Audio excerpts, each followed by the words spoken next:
Tibetan ആത്മീയ നേതാവ് ദലൈലാമയുടെ 90-ാം പിറന്നാൾ ആഘോഷം ധരംശാലയിൽ നടക്കുന്ന ഹിമാചൽ പ്രദേശിൽ കേന്ദ്രമന്ത്രിമാർ രാജീവ് രഞ്ജൻ സിംഗ്, കിരൺ റിജിജു, ഹോളിവുഡ് നടൻ റിച്ചാർഡ് ഹെഗർ തുടങ്ങിയവർ ഈ ചടങ്ങിൽ പങ്കെടുക്കുന്നുണ്ട്. അനുകമ്പയും സമാധാനവും പുലർത്തണമെന്ന് ദലൈലാമ ഇന്ന് ആഹ്വാനം ചെയ്തു. ബൽറാം നെടുങ്ങാടി ധരംശാലയിൽ നിന്ന് തത്സമയം ചേരുന്നു.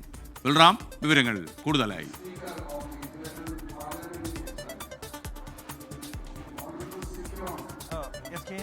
ദലൈലാമയുടെ പിറന്നാൾ ആഘോഷങ്ങൾ ഇപ്പോൾ ഈ ധരംശാലയിലെ ക്ഷേത്രത്തിൽ പുരോഗമിച്ചുകൊണ്ടിരിക്കുകയാണ്. കേന്ദ്രമന്ത്രിമാരായ കിരൺ റിജിജു, രാജീവ് രഞ്ജൻ സിംഗ് എന്നിവർ പങ്കെടുക്കുന്നു. ഇപ്പോൾ കേന്ദ്രമന്ത്രി കിരൺ റിജിജു സംസാരിച്ചു കൊണ്ടിരിക്കുകയാണ്. ഇവരോടൊപ്പം തന്നെ ലോകത്തിന്റെ വിവിധ ഭാഗങ്ങളിൽ നിന്നുള്ള ബുദ്ധമത വിശ്വാസികൾ, മറ്റ് നേതാക്കൾ, വിവിധ മേഖലകളിൽ പ്രവർത്തിക്കുന്നവർ തുടങ്ങിയവർ ഈ ചടങ്ങിൽ പങ്കെടുക്കുന്നുണ്ട്. ചടങ്ങിൽ സംസാരിച്ച ദലൈലാമ തന്റെ പിറന്നാൾ ആഘോഷത്തിനെത്തിയ എല്ലാവർക്കും നന്ദി അറിയിച്ചു.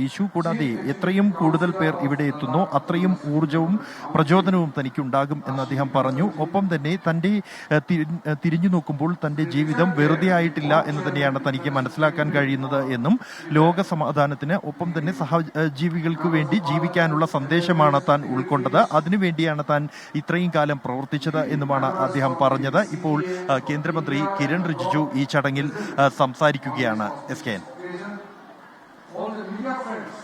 Okay, thank you.